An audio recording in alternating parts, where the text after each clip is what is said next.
Chapitre 9. Lundi 15 avril. Nous sommes à Bruxelles, mais nous ne pouvons pas vraiment travailler sur un autre reportage. C'est la condition que Dan Desrolles nous impose.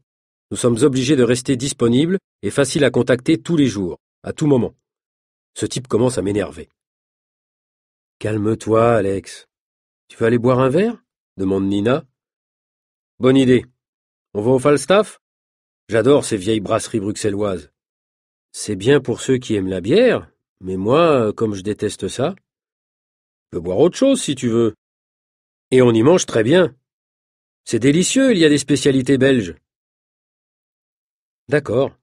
Décidément, tu es plus belge que moi. Tu aimes la bière, les moules, les frites. On s'installe à une table près de la fenêtre.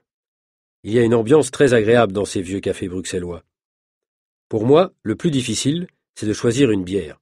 Il y en a vraiment beaucoup. Ça te plaît, à toi, ce genre de reportage, Nina? Bah oui, c'est amusant d'accompagner un acrobate. Oh, moi, ça ne me plaît pas, hein. On dépend des caprices de Dan Desrolles. Il peut nous appeler de partout en France et nous devons y aller immédiatement. Moi, je trouve qu'il exagère. N'oublie pas qu'il doit garantir l'effet de surprise, pour être sûr de réaliser un exploit sans être arrêté. Nina, est-ce que je peux te demander de faire des recherches sur ce type et de rassembler un maximum d'informations sur lui?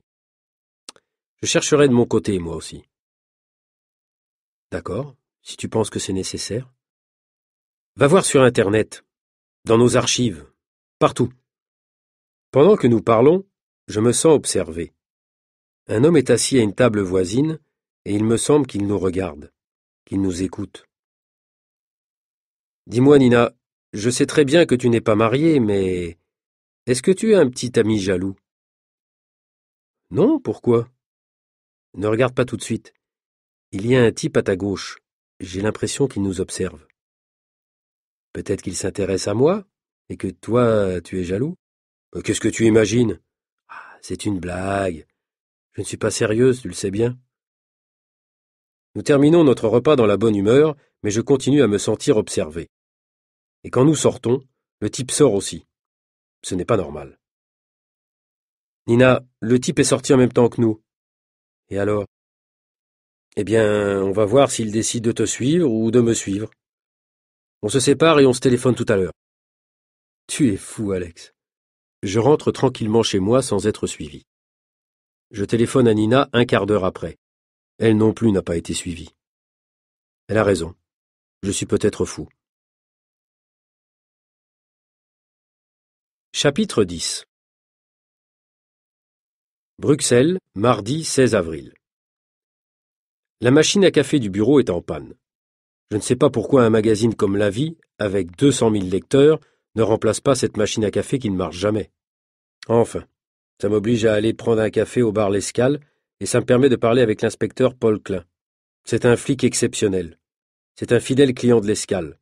C'est là qu'il rencontre ses indicateurs. Salut Paul, ça va? Ça va. J'attends mes partenaires de poker. Comment peut-on aimer le poker?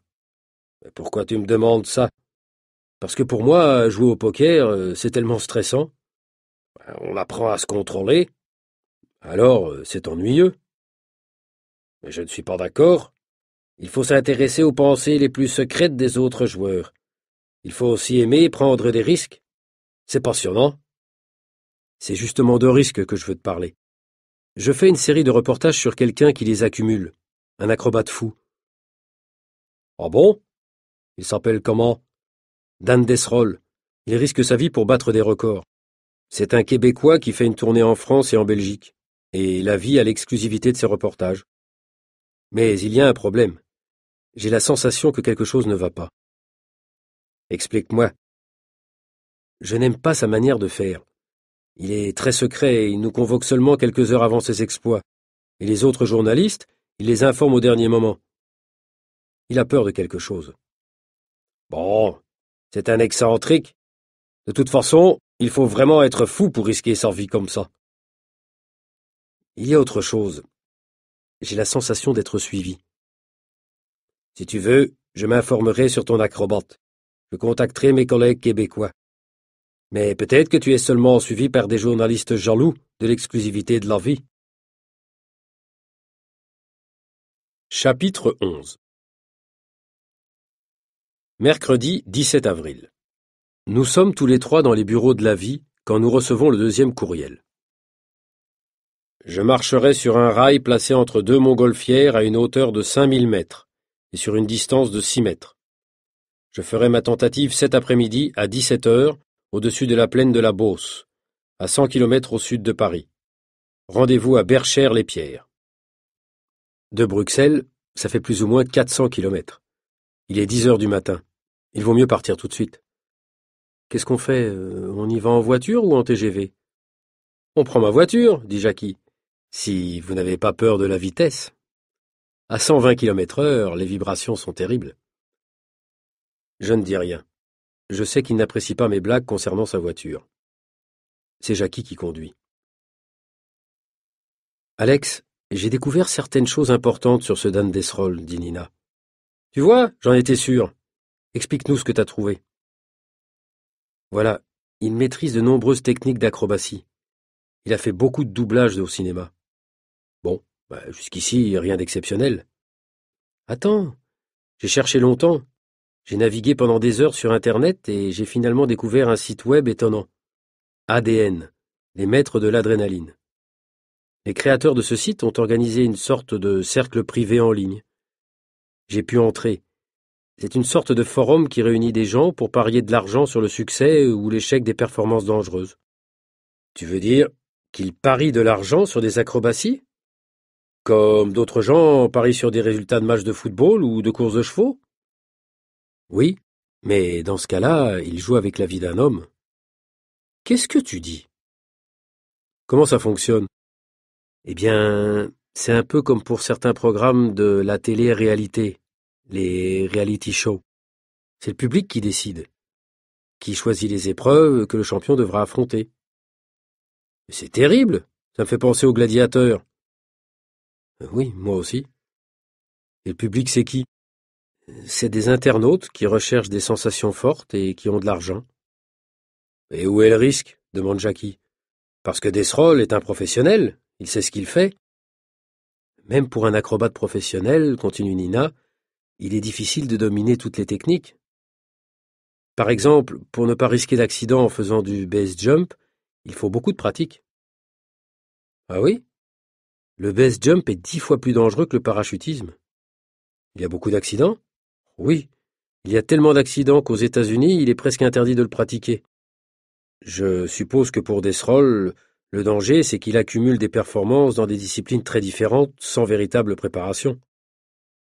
Nous sommes probablement une présence neutre et officielle pour garantir la validité de la performance. Et pour prendre des photos sensationnelles en cas de drame, conclut Jackie. Chapitre 12. Pour l'instant, nous continuons. Nous n'avons pas suffisamment d'informations pour modifier éventuellement notre collaboration avec Dan Desrolles. Nous prenons d'abord l'autoroute vers Paris, puis la direction de Chartres. Nina et Jackie continuent à parler. Moi, je reste silencieux. J'observe qu'un 4x4 roule derrière nous et ne nous dépasse pas.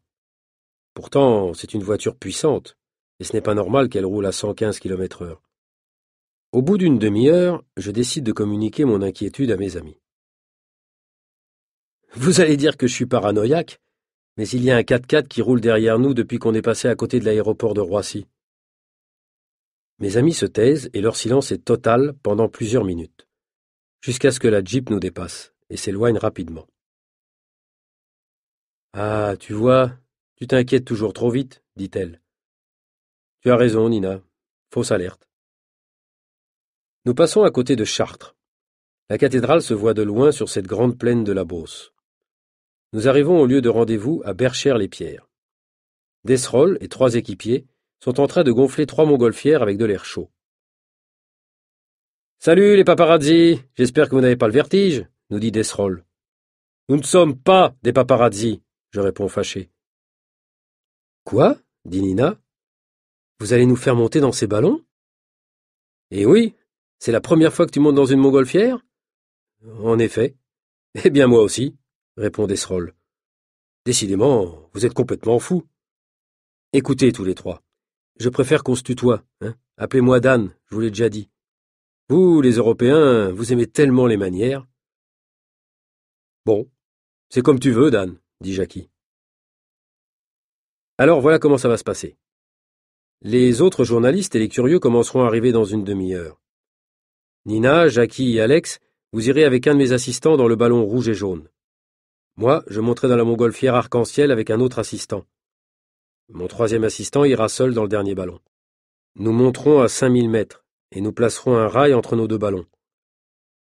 Et vous, les journalistes, dans le ballon rouge et jaune, vous resterez un peu à distance pour faire le reportage photo. Moi, je marcherai sur le rail d'un ballon à l'autre sur les 6 mètres qui les séparent. Pas mal, non? Tu es vraiment complètement fou, dit Nina. Et tu n'auras pas de parachute, j'imagine, demande Jackie. Affirmatif. Chapitre 13. Pendant que nous montons dans le ciel, je pose des questions à l'assistant de Desrolles. Vous connaissez bien Dan? Oui. Qu'est-ce qui le motive? Les sensations fortes?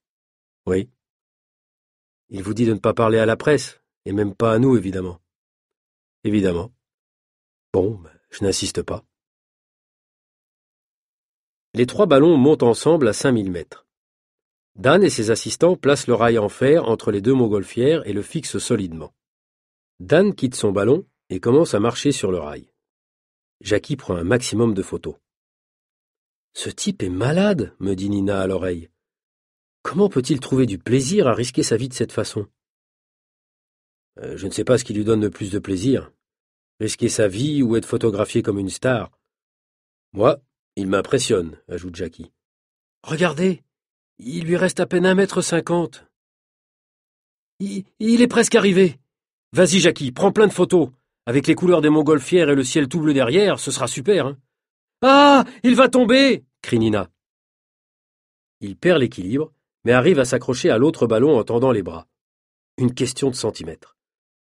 Ouf, soupire Jackie. Une fois de plus, Desrolles réussit sa performance.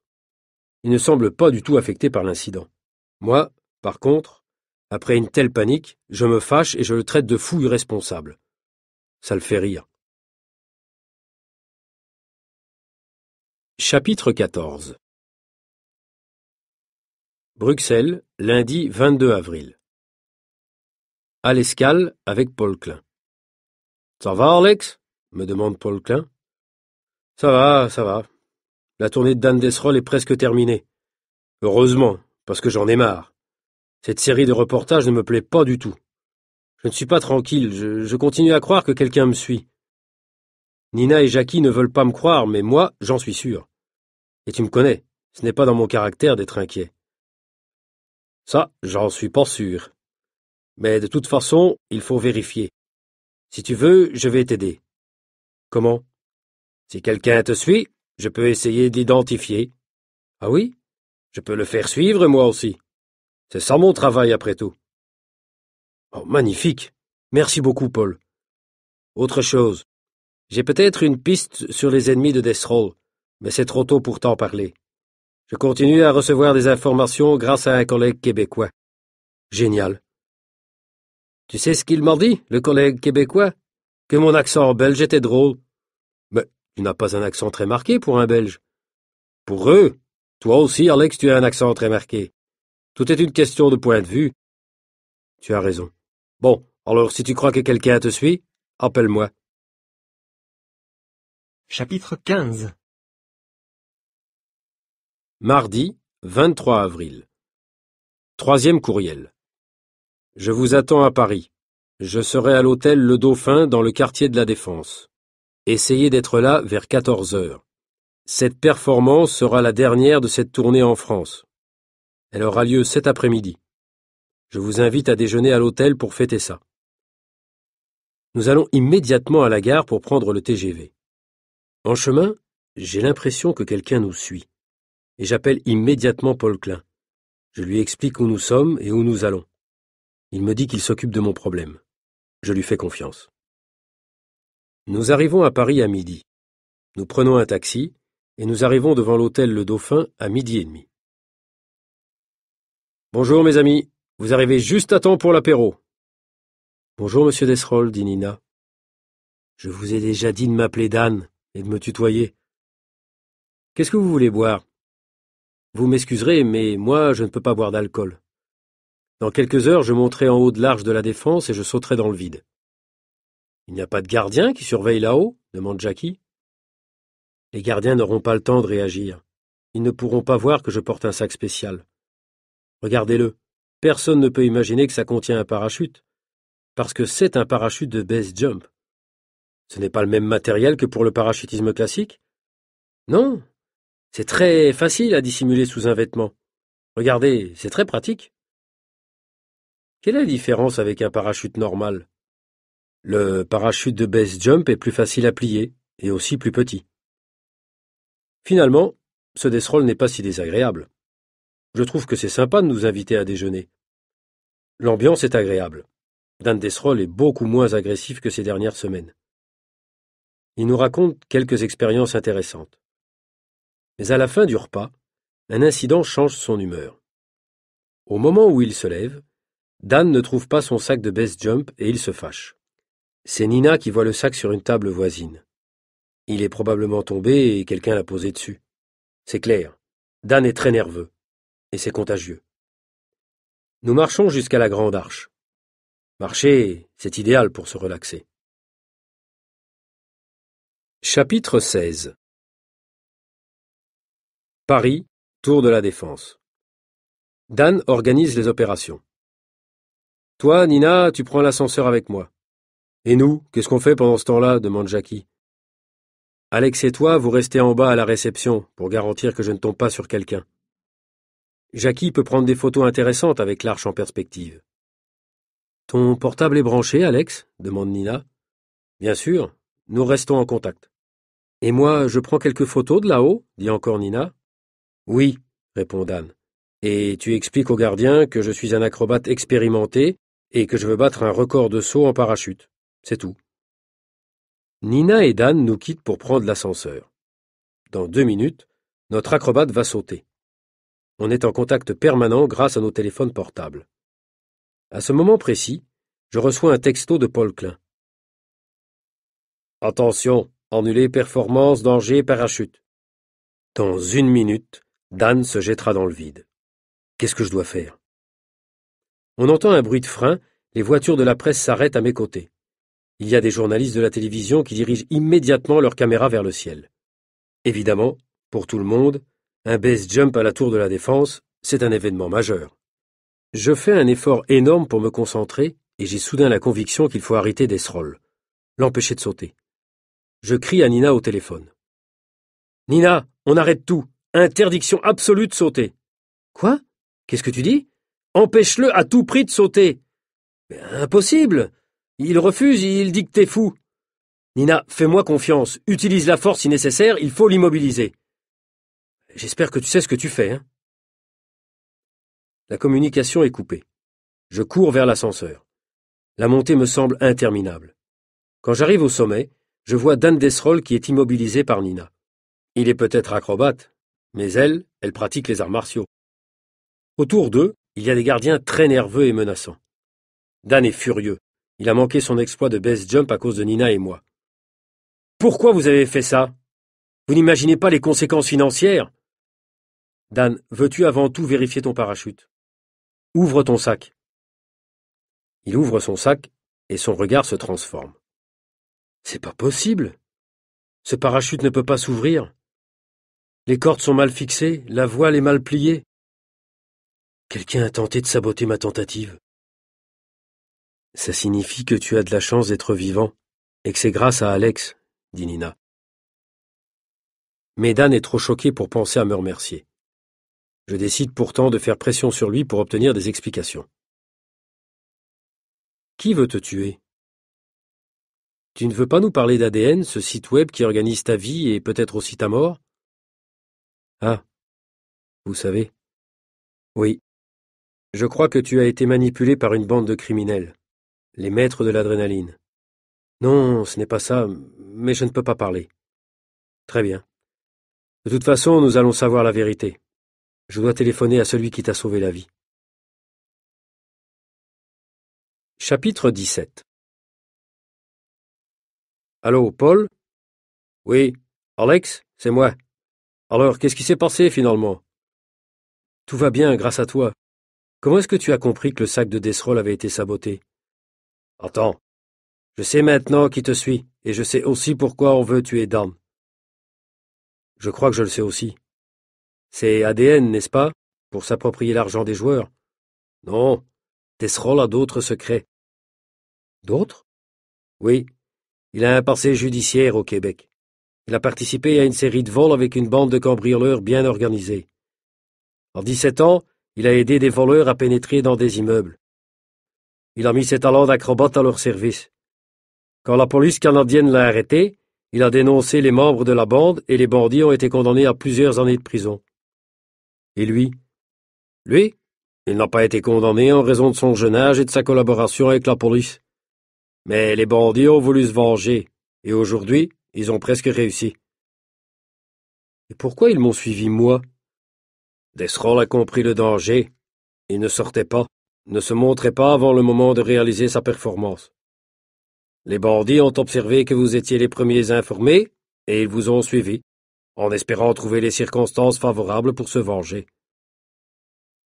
Comment est-ce qu'ils ont su qu'aujourd'hui Dan allait faire un base jump? Grâce à la page web des maîtres de l'adrénaline. Sur cette page, on peut voir le programme des performances. Mais ce qu'ils voulaient, c'était trouver Dan Desroll avant son exploit. À l'hôtel, ils ont profité de quelques secondes d'inattention pour saboter rapidement son sac. Comment est-ce que tu as découvert tout cela si vite? C'est mon boulot. Quand tu m'as téléphoné, j'ai chargé quelqu'un de discret de vous suivre. Il a déjeuné en même temps que vous à l'hôtel Le Dauphin et il a observé la manœuvre du bandit. Il m'a téléphoné et je t'ai appelé immédiatement après. Juste à temps. Nous avons eu de la chance. J'ai contacté mes collègues français. En ce moment, ils doivent être en train d'interroger l'homme qui a saboté le parachute de Desroll. Allez à l'hôtel. Je suis sûr que vous aurez un sujet de reportage qui fera plaisir à votre patron. Merci, Paul. Tu es absolument fantastique.